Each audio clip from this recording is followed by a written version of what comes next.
আজকে রাঁধতেছি হলো আলু সয়াবিন ছানা নারকেল দিয়ে নিরামিষ তরকারি আর হলো কচুরলতি ভাপা। আর আজকে সব রান্না বান্নাই হলো নিরামিষ তরকারি রান্না হবে। আর আমি যেরকম করে রান্না করতেছি এরকম করে রান্না করলে খাতি যে কি ভালো লাগবে, অন্য কিছু আর খাতি মন চাবে না। মানে এই মাছ মাংস মনে হবে শুধু এই আলু সয়াবিনের তরকারি রেঁধেই খাই। নমস্কার, সবাই কেমন আছেন? আশা করি সবাই ভালো আছেন। তাই যে রান্না করে চলে আইছি রান্নাবান্নার জন্যই। তা প্রথমে হলো আলু আর সয়াবিন ভেজে নেব। আমি আলু সয়াবিন একসাথেই ভেজে নেব। তা সয়াবিন কিন্তু আমি সেদ্ধ করে জল ঝরাইয়ে তারপরে চিপে রেখে দিলাম। এই যে সয়াবিন কয়টাও কিন্তু ঢেলে দিছি।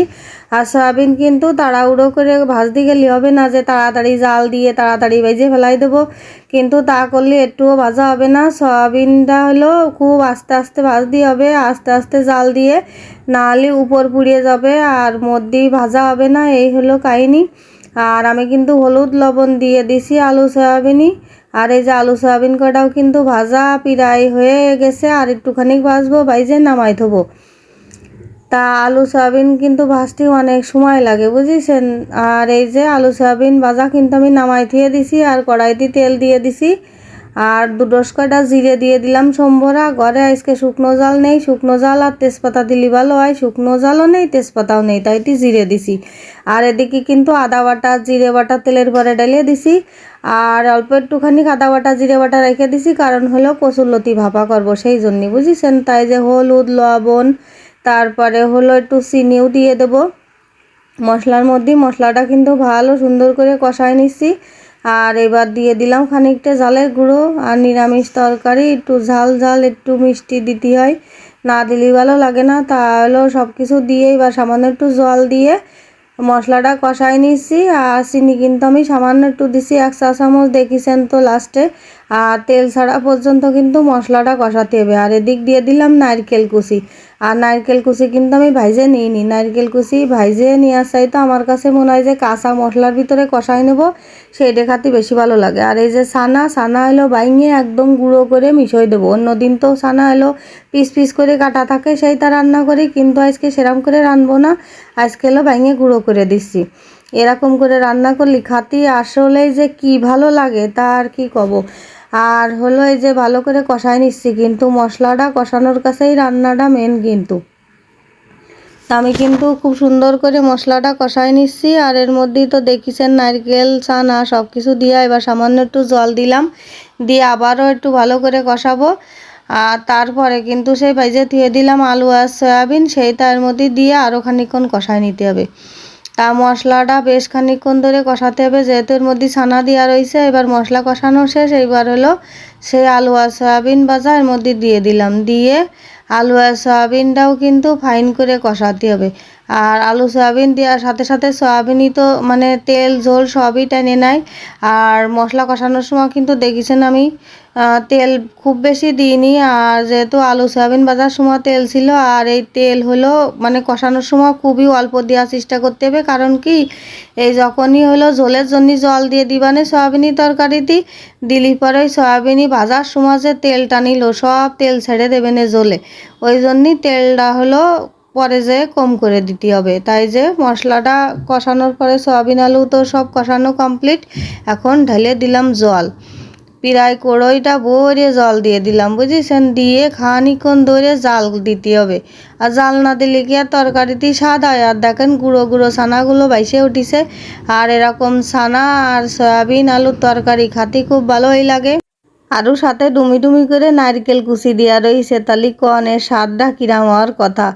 আর হলো এদিকে কিন্তু আমি গরম মশলার গুঁড়ো দিয়ে দিচ্ছি, 1 চা চামচ গরম মশলার গুঁড়ো দেবো। তা 1 চামচ প্রথমে ভরে দিলাম না বলে পরে অল্প একটুখানি দিয়ে দিছি। এবার দিয়ে নাড়িয়ে ছেড়ে তরকারিটা কিন্তু হয়ে গেছে, আমি কিন্তু নামাই রেখে দেবো। আর অল্প একটুখানি জাল দেবো, অল্প একটুখানি মানে আর 2 মিনিট মতো জাল দেবো। গরম মশলা দেওয়ার সাথে সাথে তরকারিটা নামাই দিলি মনে হয় কি বেশি গরম মশলার গন্ধ বেরোয়, ওই জন্যে আমি কি করি গরম মশলা দেওয়ার পরে 2 মিনিট মতো জাল দিই, দিয়ে তারপরে হলো তরকারিটা নামাই রাখি। আর এরকম করে নামাই রাখলে পরে খাতে আরও বেশি ভালো লাগে। আর এই যে কড়াইটা ধুয়ে নিছি, নিয়ে এবার হলো কচুরলতি ভাপা করবো। তাই যে দুটো কড়াইটা তেলের মধ্যে জিরে সম্পুরা দিয়ে দিছি, দিয়ে এবার হলো নাড়িয়ে চাড়িয়ে তেলটা এবার কচুরলতি ঢেলে দিছি। কচুরলতির মধ্যে কিন্তু কাঁচা জালও দেওয়া আছে, আর কচুরলতিতে একটু ঝাল ঝাল না হলে কিন্তু গাল চুলকোনোর সম্ভাবনা থাকে। তারপরেও চাষেরটা গাল ধরে না, তারপরেও কচুরলতিটি ঝাল হলেই বেশি ভালো লাগে। আর আমি কিন্তু কচুরলতিটা প্রথমে বাইজে নিচ্ছি, একটু লবণ দিয়ে দিছি, দিয়ে কচুরলতিটা বাইজে নেব, সামান্য একটুখানি হলুদ দিছি, পরে হলো কষানোর সময় আর একটু হলুদ দিয়ে দিবানি। তা কচুরলতিটা একটু ভাইজে নিলি পরে ভালো হয়। আর দুধ তরি একখান কচুরলতি আবার কড়াইতে উঠে দৌড় মারতিল, সেখান আবার কুন্তি দেড় সরাই কড়াইয়ের মধ্যে দিয়ে দিছি। এবার মশলা দিয়ে দিছি, দিয়েছেন কট্টুখানি সামান্য একটুখানি মশলা দিছি, কিন্তু শুধু আদা বাটা জিরে বাটা, কোনো কিন্তু পেঁয়াজ রসুন বাটা কিচ্ছু দিইনি, যেহেতু আজকে নিরামিষ রান্নাবান্না হবে। আর এবার দিয়ে দিলাম খানিকটা জালের গুঁড়ো, আর কাঁচা জাল তো আগেরতে আছে। এবার এই সবটা দিয়ে ফাইন করে কষাই নিতে হবে। আর আমি কিন্তু কচুরলতিতেও একটুখানি চিনি দেবো, বুঝেছেন, তাই যে হলুদ দিয়ে দিলাম, দিয়ে এবার 1 চা চামচ মতো চিনি দেবো। আবার কবেন কি কচুরলতিতেও মিষ্টি দিচ্ছেন, মানে চিনি দিচ্ছেন, তা নিরামিষ যেহেতু কচুরলতিতে সামান্য একটু চিনি দিলে এর স্বাদটা হলেও অন্যরকম হয়ে যায়, খাতি একদম মানে অসাধারণ হয়ে যায়, জানেন না, একবার খাইয়ে দেখতে পারেন, খালি পরে মনে হবে যে দৈনিক দৈনিক এরকম করে শুধু আদা বাটা জিরে বাটা দিয়ে কচুরলতি ভাপা করে খাই। যাই হোক, কচুরলতিটা কিন্তু কষানো প্রায় শেষের পথে, আর হলো কড়াইতে একটু লেগে লেগে যাচ্ছে। এবার হলো বাটিটা ধুয়ে জল দিলাম, যে বাটিতে মশলা ছিল আর কি, দিয়ে এবার ঢাকা দিয়ে দেব, দিয়ে আস্তে আস্তে জাল দেব। দিলি পরে এই জল যখন শুকোয় যাবে তখন কচুরলতিও রান্না শেষ। এই যে কচুরলতি কিন্তু রান্না হয়ে গেছে। এখন হলো এর মধ্যে একটুখানি গরম মশলা দিয়ে দেবো, গরম মশলার গুঁড়ো আর কি। আর হলো দেখেন তেল ছেড়ে দিয়েছে কি সুন্দর। আর এরকম কচুরলতি রান্না করলি গরম গরম ভাতের সাথে আর একটু কচুরলতি হলেই মনে হয় যে আর কিছু দিয়ে খাবো না, শুধু কচুরলতি দিয়েই ভাত খাবো। যাই হোক, গরম মশলা দেওয়া হয়ে গেছে, কচুরলতিটাও রান্না হয়ে গেছে। এখন সব কিছু নামাই নিয়ে যাব, সবাইরে খাতিলতি দিয়ে দেবো। আর এই যে সয়াবিন আলু নারকেল ছানা দিয়ে নিরামিষ তরকারি, আর এদিকে হলো কচুরলতি ভাপা। এটাও কিন্তু শুধু আদা বাটা জিরে বাটা দিয়ে রান্না করা। এত কষ্ট করে রান্ধিছি, এমন লেগে গেছে খিদে, তা দুটো ভাত না খালি কি আর হয় কন। তাহলে ওই জন্যই ভাত বেড়ে নিচ্ছি তাহলে, আর গরম গরম ভাত, আর এদিকে কচুরলতি, আর তার সাথে আছে আলু সয়াবিন ছানা নারকেল দিয়ে নিরামিষ তরকারি। এখন দেখা যাক দেই কটা খাই, এই দেই কিরামের স্বাদ হয়েছে। তা কচুরলতি দিয়ে ভাত মাখাই নিলাম, নিয়ে কয়টা খালাম, খালি পরে মনে হইলো কি অন্য কোনো আর তরকারির দিকে যাব না, মানে সয়াবিন আলুর তরকারিও আর খাবো না, খালি মনে আছে কচুরলতি ভাপা দিয়ে খাই। তা কি আর করা, শুধু কচুরলতি দেবা খালি তার হবে না, তরকারিটা এত সুন্দর করে রান্ধিছি সেটাও তো একটু খাওয়ার দরকার আছে। আর আমার বড় মনেও কিন্তু কচুরলতি খুব ভালো খাইয়েছে, দেখলাম সবাই কচুরলতির তরকারিটাও ভালো খাইছে, আলু সয়াবিনের তরকারিটাও খুব সুন্দর করে খাইছে। তাই মনে হলো কচুরলতি দিয়ে ভাত অল্প কয়টা মাখায় কচুরলতি দিয়ে সম্পূর্ণ টুক খাবো, মানে কচুরলতি সবটুক যেটুক নিয়েছি সেইটুক দিয়ে খাওয়া শেষ করে, তাই হলো আলু দিয়ে সয়াবিন দিয়ে যে নারকেলের দিয়ে তারপরে হলো ছানা দিয়ে তরকারি রান্ধিলাম সেইটা দিয়ে খাবো। আর অনেকে আবার কবে নাকি নিজে রেঁধে নিজে খাইয়ে নিজে গুণগান করতেছে, ওরা নিজের পরেও একটা ভরসা থাকতে হয় যে না আমি রান্ধিছি সেটা হইলো খাওয়ার মতন হইছে।